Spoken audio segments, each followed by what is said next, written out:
My grandfather never talked much about money. He never bragged about what he owned, never complained about what he didn't have, and never, not once in his entire life, asked anyone for a single thing he hadn't earned himself.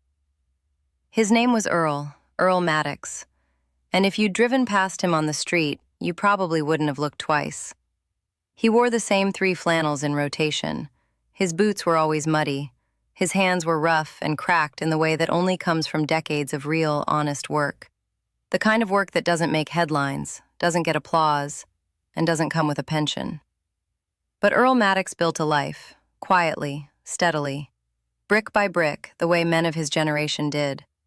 And there was one thing, above everything else he owned, that told you exactly who he was. A 1974 Ford F-100. Rust along the wheel wells. A cracked side mirror held together with electrical tape. A bench seat that had been restitched twice with mismatched thread.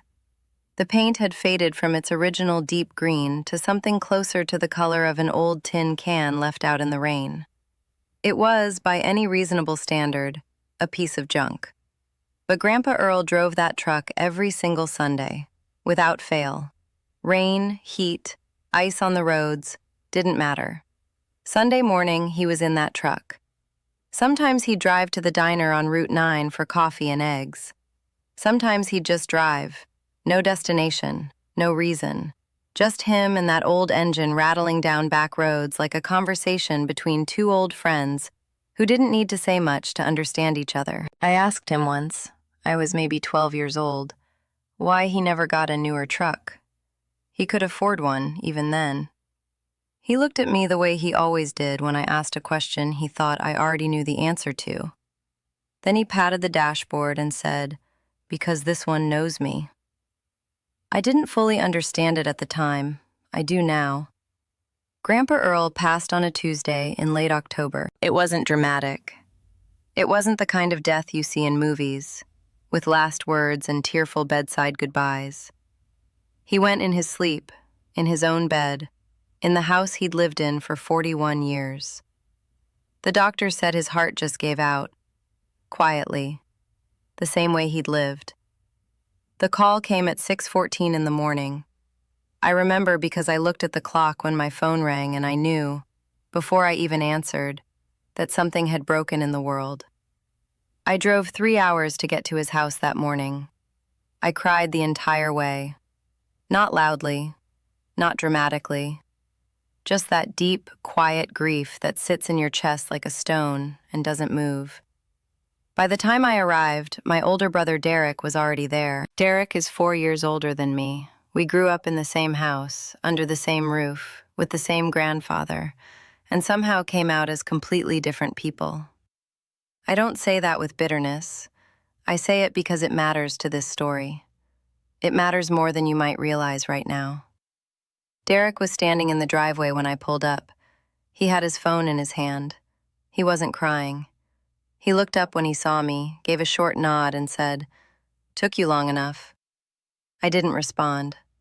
I walked past him and into the house, and I sat with my grandfather's memory in the quiet of that living room for a long time. The funeral was 4 days later. It was a small gathering. Grandpa Earl didn't collect acquaintances. He had a handful of real friends, a few neighbors, a couple of men he'd worked with decades ago who drove long distances to be there. There were no dramatic speeches. Someone played a hymn on an acoustic guitar. My aunt read a passage he'd bookmarked in his Bible. It was honest. It was simple. It was exactly what he would have wanted. Derek sat in the front row and checked his phone twice during the service. I noticed. I didn't say anything. 2 days after the funeral, I went back to the house to help sort through some of Grandpa's belongings. My aunt was there. A family friend named Loretta who had helped look after him in his final year. We were going slowly, carefully, the way you do when every object in a house carries the weight of a memory. That's when I noticed the driveway was empty. I stood at the kitchen window for a moment, telling myself I was wrong, that I was misremembering where it was parked. I walked outside. I looked up and down the street. The truck was gone. I went back inside and found Derek in the living room, folding a quilt that had been draped over Grandpa's armchair. "Where's the truck?" I asked. He didn't look up right away. He finished folding the quilt, set it down, and then said, very casually, the way you'd mentioned the weather, "Sold it." I stood there. I wasn't sure I'd heard him correctly. "What?" "Sold it," he said again. "Yesterday, Guy gave me 500 cash. It's a 30-year-old truck with rust damage and a cracked engine block. We weren't going to get more than that." The room went very still. "Derek." My aunt's voice came from the hallway. She had heard. "Tell me you didn't." "It was just sitting there," he said. He had the tone of someone who had already prepared for this conversation and found it mildly inconvenient. "It wasn't in the will yet. Nobody had claimed it. It was going to cost money to transfer, money to insure, money to maintain. I made a practical decision." "That was his truck," I said. My voice was quieter than I expected it to be. "That was Grandpa's truck." "Grandpa's gone," Derek said, and then he picked up the quilt again and walked out of the room. What followed was the worst argument our family had seen in years. Voices were raised. Things were said that couldn't be unsaid. My aunt, who was one of the gentlest people I have ever known, told Derek that what he'd done was a disgrace. Derek stood his ground. He said he was being realistic while the rest of us were being emotional. He said the truck was worthless. He said Grandpa would have understood. And then, in the middle of it all, he said the thing that revealed everything. "Besides," he muttered, almost under his breath, "the old man left me nothing anyway. I saw the will. Everything goes to the estate and gets divided. So don't talk to me about respect." There it was. Not grief, not practicality, not a hard decision made in a difficult time. Resentment. Pure and simple. Derek believed he'd been shortchanged, and the truck was the first thing he could reach. I left the house without another word. I sat in my car for a long time. I thought about that bench seat with the mismatched stitching. I thought about Sunday mornings. I thought about a man who never asked for anything, and a truck that knew him. And then my phone rang. Unknown number. Local area code. I almost didn't answer. "Hello?" The voice on the other end was older, gravelly, calm. "Is this the Maddox family?" "Yes," I said. "Who is this?" "My name's Roy Calder. I'm a mechanic out on Fen Road. I bought a truck yesterday from a fella. Green Ford, older model." My chest tightened. "Yeah," I said slowly. "I know the one." There was a pause on the line, and then Roy said the words that changed everything. "Son, I think you need to come see what was in this truck. There's something in the glove box, and I don't think it was meant for the man who sold it to me." I drove to Roy Calder's garage in under 20 minutes. I don't remember much about that drive. I know I ran a yellow light on Birchfield Avenue. I know I parked crooked in front of a low metal building with a hand-painted sign that read, "Calder Auto and Repair, established 1988. I know my hands weren't entirely steady when I turned off the engine. What I remember clearly is the moment I stepped inside. The garage smelled like oil and sawdust and something faintly familiar that I couldn't place right away. Old wood, maybe, or the specific kind of dust that settles into a place where a man has worked alone for a very long time. Roy Calder was standing near a workbench at the far end. He was in his mid-70s, I guessed, broad-shouldered even now, with white hair cut short, and the kind of face that had spent most of its life outdoors. He wore a gray work shirt with the sleeves rolled to the elbow and grease along the side of one hand. He looked up when I walked in, and without saying a word, he nodded once toward the far corner. There it was, Grandpa's truck. It looked smaller somehow, pulled into a stranger's garage. Out of context. Like a photograph of someone you love taken somewhere you don't recognize. Same face, same details, but something fundamentally wrong about the setting. I walked toward it slowly. Roy walked with me, staying a step behind, giving me space without leaving me alone. "I didn't touch anything inside," he said quietly. When I opened the glove box to check the registration, standard thing I do when I buy a vehicle, I saw the envelope. Had a name on it. Wasn't the name of the fellow who sold it to me. I stopped beside the passenger door. What name was on it? I asked, even though part of me already knew. Roy reached through the open window and lifted a yellowed envelope from the seat. He'd placed it there, I realized, taken it out of the glove box carefully and set it where it wouldn't get damaged. He held it out to me. On the front, in my grandfather's handwriting, slow and deliberate, the way he wrote everything, like each letter deserved its full attention, was a single word: Thomas. My name. I stood in that garage for a long moment just holding it. Roy didn't rush me. He walked back to his workbench and made a quiet show of organizing tools he probably didn't need to organize. The kind of thing a decent person does when they understand that someone else is standing at the edge of something important. The envelope was sealed. The paper had aged to the color of old cream. It had been there a while. Not days, not weeks. This had been placed in that glove box deliberately, some time ago, and left there, waiting. My grandfather had known exactly what he was doing. I opened it carefully. Inside were 4 things. A letter, handwritten on 3 pages of lined notebook paper, folded twice. A hand-drawn map, pencil on plain white paper, with a street address, a small building sketched in the corner, and an arrow pointing to what looked like a door. A small brass key, the old-fashioned kind, with a number stamped on the head, 114. And a photograph, just one. Grandpa Earl and me standing beside this truck, the same truck, on the morning of my 16th birthday. He had taken me out driving in an empty lot off Route 9. I had forgotten that day existed until I was holding it in my hands. I turned the photograph over. On the back, in that same slow, careful handwriting, "This is the day I knew."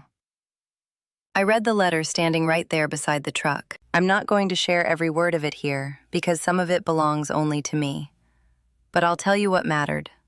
I'll tell you what Grandpa Earl had taken the time to sit down and write out by hand, in the quiet of his house, while he was still alive and clear-minded and certain about what he wanted to say.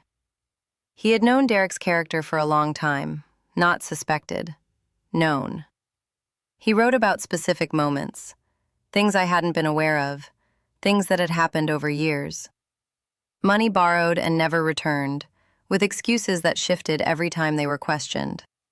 A piece of equipment from the property that had disappeared and later turned up at Derek's house with a fresh coat of paint. A conversation overheard between Derek and a cousin, where Derek had described Grandpa as sitting on money he doesn't need, and talked openly about what he planned to do with his share once the old man was gone.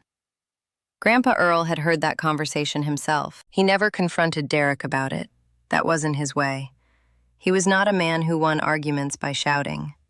He was a man who watched and waited and made quiet decisions that didn't announce themselves until the right moment. He wrote, "I am not angry at your brother. Anger is too simple for what I feel.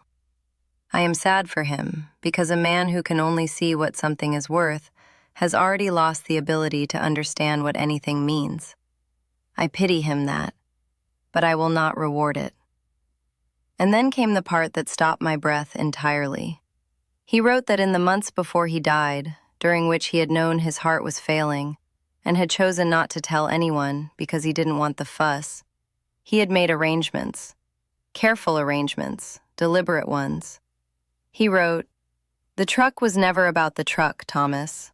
It was a test. Not a cruel one, I want you to understand that. Just a quiet one. I needed to know who would come back for the things that mattered, and who would come back only for what they could get. I believe I already knew the answer, but I wanted to be sure." The map led to a storage facility 12 minutes from Grandpa's house. Roy offered to drive me. I think he understood that I was not entirely in a condition to be making navigational decisions. I accepted. We didn't talk much on the way. Roy told me he had known my grandfather. Not well, he said, but enough. They had crossed paths at a diner on Route 9 a handful of times over the years. Grandpa Earl had mentioned a grandson once or twice. Roy said he remembered because Grandpa had smiled when he said it, and Roy had noticed because Earl Maddox was not a man who smiled easily in public. I looked out the window and said nothing. The storage facility was a low, concrete building behind a chain-link fence. A keypad at the gate, units numbered along a single corridor. I walked to Unit 114, fit the small brass key into the padlock, and turned it. The door rolled up. I don't know exactly what I had expected to find.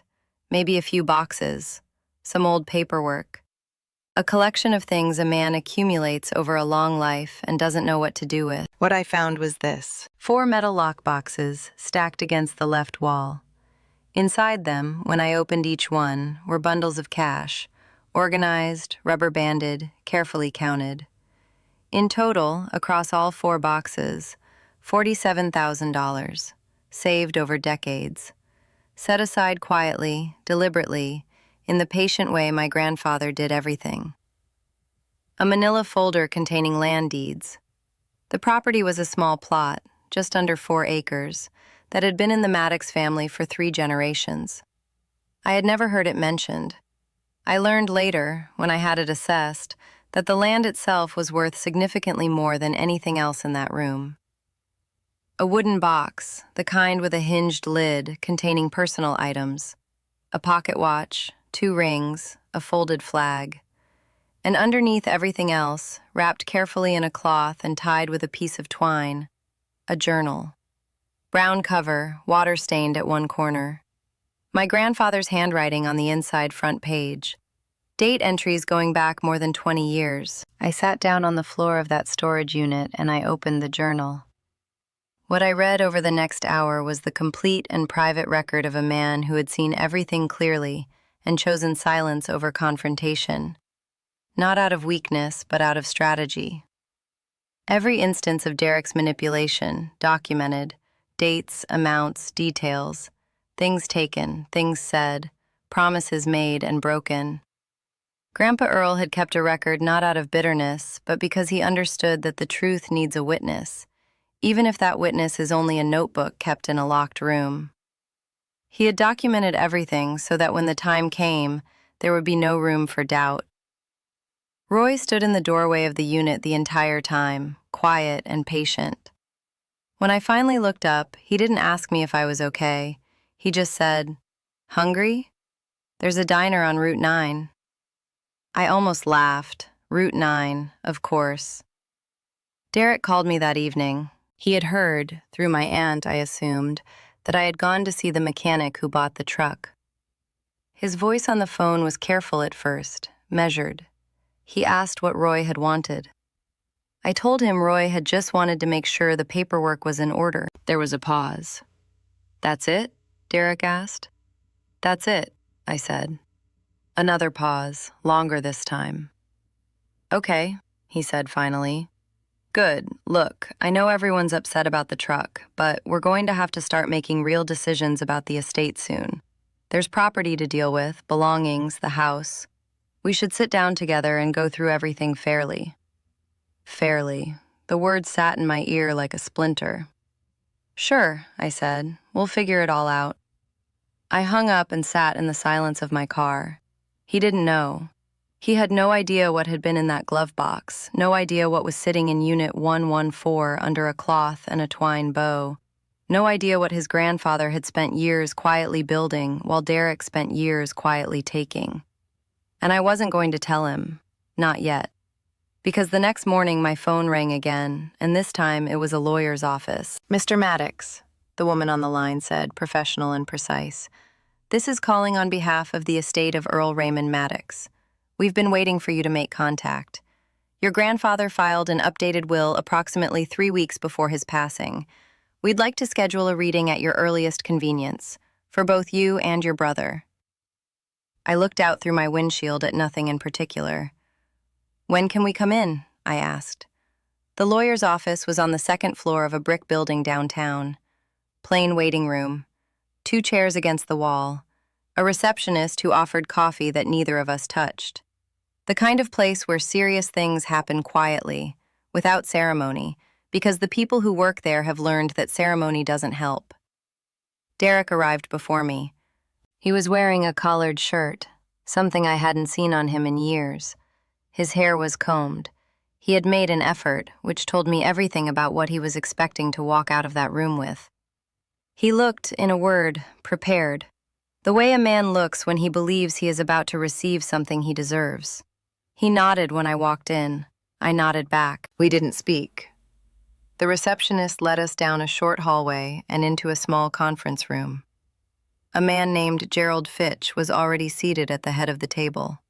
Mid-60s, reading glasses pushed down his nose, a thin folder open in front of him.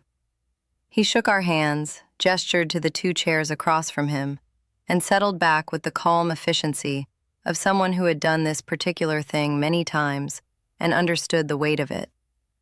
"Thank you both for coming," Gerald said. "I'll keep this straightforward. Your grandfather was a precise man. His instructions were clear, and his documentation was thorough. I don't anticipate any complications, but I want you both to hear everything before either of you responds." Derek leaned forward slightly, just barely, the way a man does when he's trying to look casual and not quite managing it. Gerald opened the folder. The will began with the standard language: property, assets, debts, of which there were essentially none. Grandpa Earl had lived his entire life without owing anyone anything he couldn't repay by Tuesday. Gerald read through the preliminary sections at a steady pace. The house, its contents, any vehicles registered under the estate. I caught Derek shift in his chair at the word vehicles, a small, almost imperceptible movement. All personal effects and belongings. Then Gerald paused, set the page down slightly, looked up at both of us over the rim of his glasses. "There is a specific clause," he said, "added to this document 3 weeks prior to Mr. Maddox's passing that I've been instructed to read verbatim."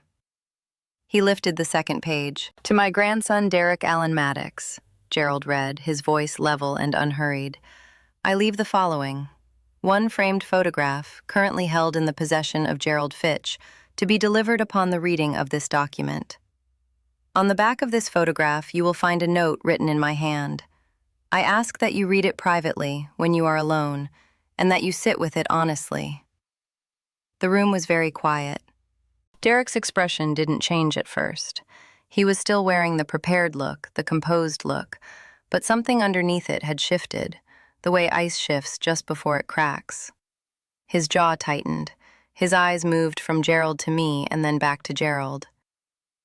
"That's it?" he said. His voice was controlled, but only just. "For your portion, yes," Gerald said simply. Derek sat back in his chair, a long, slow breath through his nose. His hands, I noticed, were flat on the table, pressed down, like he was steadying himself against something. Gerald continued. "Everything else, all of it, went to me. The land, all 4 acres, deeded and clear, in a parcel that had been quietly assessed 8 months before Grandpa's death, and valued at a number that made the $47,000 in the lockboxes feel like a footnote. A small property, a house, really, more of a cottage, on the far edge of that land, which I had never known existed, which Grandpa had maintained in private for reasons the journal would later help me understand. The contents of the storage unit, legally documented and transferred. And finally, the truck. Gerald produced a separate document here, a transfer of title that had been prepared in advance. Legally reclaimed from the sale Derek had made, through a clause Grandpa had apparently discussed with Gerald and with Roy Calder long before any of this happened. Roy had known. He had agreed to hold the truck, to buy it if necessary, to protect it and return it. He had signed paperwork to that effect months ago. The sale Derek had made for $500 was, legally, reversible. Grandpa had anticipated it. He had closed the door before Derek had even thought to open it. The silence in that room lasted a long time. Then Derek stood up. He didn't shout. I want to be accurate about that. He was past shouting. What came out of him was something colder than anger. A controlled, deliberate fury that he aimed first at Gerald, then at me, then at the document on the table as though the paper itself was responsible. He talked about fairness, about family, about how a man shouldn't be able to cut his own grandson out of an inheritance based on, and here his voice finally cracked just slightly, feelings. He talked about legal challenges, said he would contest it, said Gerald would be hearing from his own lawyer by end of week. Gerald listened to all of it with the patience of a man who had been told in advance to expect exactly this. When Derek finished, Gerald folded his hands on the table and said very calmly, "Mr. Maddox, the senior Mr. Maddox, anticipated the possibility of a contest. The document has been prepared accordingly. The witnesses are credible, the timeline is clean, and his mental clarity in the weeks prior to his passing is well documented by his physician, who has provided a signed statement. You are, of course, free to pursue whatever avenue you feel is appropriate. But I would encourage you to speak with a lawyer you trust before spending money on a challenge that the documentation does not support." Derek looked at me one final time. I didn't look away. I didn't say anything either. There was nothing left to say, not by me, not in that room, not that day. He picked up his jacket from the back of the chair and walked out. Gerald watched the door close, then looked back at me with an expression that was professionally neutral but carried, somewhere behind it, the faintest trace of something that might have been satisfaction. He slid the folder across the table. "Your grandfather was a meticulous man," he said. "Yes," I said, "he was." Gerald gave me the framed photograph before I left. Not to keep. It was Derek's by the terms of the will, and I intended to honor every word of that document. But Gerald allowed me to read the note on the back before it was delivered. It was a photograph of Derek and Grandpa Earl, taken years ago. Derek looked young in it, early 20s maybe. Grandpa had his arm around him. They were both squinting into the sun, both almost smiling. On the back, in that familiar slow handwriting, "I already gave you everything I had. You just never noticed." I stood with that photograph for a long moment. I thought about what it must have cost Grandpa Earl to write those words. Not in anger. I knew him well enough to know that, but in sorrow. The particular sorrow of a man who loved someone, watched them choose the wrong things, and understood that there was nothing left to do but tell the truth plainly and let it land where it would. I set the photograph down carefully. I walked out into the afternoon light and sat in my car and did not start the engine for a very long time. Derek did contact a lawyer.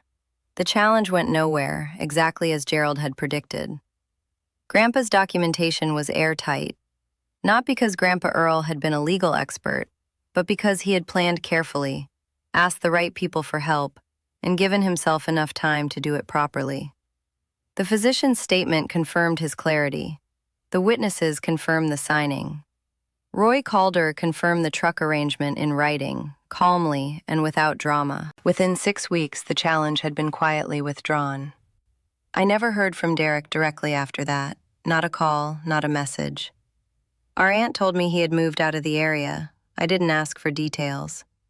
There are some doors that close and are meant to stay that way, and I had made my peace with this being one of them.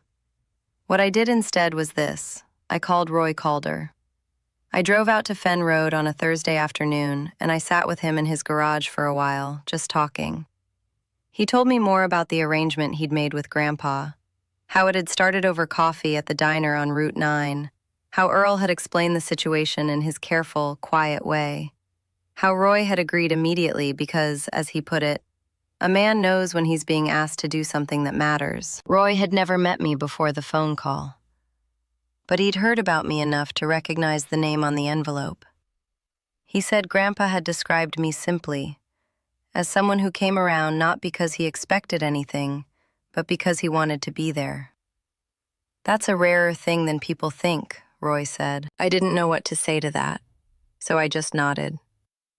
Before I left, I asked Roy what I owed him, for the truck, for the storage, for all of it. He waved his hand like the question was mildly offensive. "Earl and I settled it a long time ago," he said. "You don't owe me a thing." The restoration took 4 months. I didn't rush it. I didn't hire anyone else to do it either. Roy walked me through most of it himself, on weekends, in the garage on Fenn Road. We replaced what needed replacing and kept everything that could be saved. The engine was rebuilt carefully. The bodywork was done by hand. The bench seat was restitched, this time with matching thread. The paint we chose was the original deep green, not a modern approximation. Roy found the exact shade through a supplier he'd used for 40 years. We put on 2 coats, by brush, the old way. I won't pretend I didn't cry at some point during those 4 months. I did, more than once. Grief doesn't follow a schedule, and sometimes it arrives while you're lying on a creeper under a 1974 Ford F-100, trying to remember which bolt goes where, and there's nothing to do but let it move through you, and then pick up the wrench and keep going. On the morning I drove the truck home, I took Route 9. I don't know that I planned to, it just happened. And somewhere along that road, with the engine running steadier than I'd ever heard it, and the windows down and the autumn air coming through the cab, I understood something that I hadn't been able to put into words before. My grandfather hadn't built any of this, the plan, the will, the storage unit, the arrangement with Roy, out of revenge. I want to be clear about that because it would be easy to tell this story that way, and it would be wrong. He hadn't done it to punish Derek. He had done it because he believed, quietly and without needing anyone to agree with him, that the things you build in this life should go to the people who understand what things are for, not what they're worth, not what they can be sold for, what they're for. The truck was for Sunday mornings and back roads and a kind of simple, moving piece that doesn't cost anything and can't be priced. The land was for keeping. The money was for living without desperation, which is the only way to live with any real dignity. And the journal, the 20 years of careful, private, witnessed truth, was for exactly this. For the moment when someone tried to rewrite the story and needed to be shown, gently and irrefutably, that the original record still existed. Grandpa Earl had understood that the truth, kept carefully, is the most durable thing a person can leave behind. I parked the truck in the driveway, same spot he always used. Left side, close to the oak tree, front wheels turned slightly toward the street the way he always left them. I'd seen it so many times that my hands had done it without thinking. I sat in the cab for a while. The engine ticked as it cooled. Light came through the windshield at a low angle. The bench seat smelled faintly of oil and old leather and something I couldn't name but recognized the way you recognize a voice you haven't heard in years. And then I reached up, I don't know what made me do it, and I flipped down the sun visor on the driver's side. A small folded piece of paper fell into my lap. I knew the handwriting before I even fully opened it. Slow, deliberate. Every letter given its full attention. Take care of what matters, and it'll take care of you. Love, Grandpa. I sat with that note for a long time. Outside, the oak tree moved in the wind. The afternoon light stretched long and golden across the driveway. Somewhere down the road, a dog was barking at nothing in particular. Everything was quiet. Everything was ordinary. And somehow, in the way that only happens in the moments that matter most, everything felt exactly right. My grandfather never talked much about money, but he knew, better than anyone I have ever met, exactly what things were worth.